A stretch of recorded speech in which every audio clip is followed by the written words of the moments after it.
Magandang umaga, mga igan, patay ang isang umanong tulak ng droga matapos niyang makaengkwentro mga pulis sa bypass operation sa Tondo, Maynila. Narito ang report ni Ma'am Gonzales. Sa madilim na bahaging ito ng Lambingan Bridge sa Tondo, Maynila, nagkabarilan ng pulisya at isang hinihinalang drug pusher kagabi.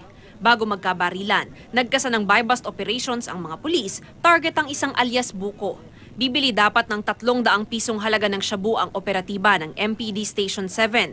Dumating ang sospek sakay ng minamanehong tricycle. Pero matapos magkaabutan ng droga sa may tulay, nakaramdam daw ang sospek na pulis ang kausap niya at nagpaputok. 2 tama ng bala sa likod, 2 sa harap at 1 sa braso ang kumitil sa sospek.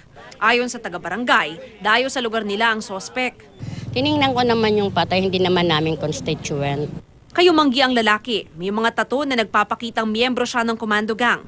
Nakuha sa kanya ang marked money, 3 sachet ng hinihinalang shabu at 1 caliber 38. Ito ang unang balita sa Maynila. Mav Gonzales reporting.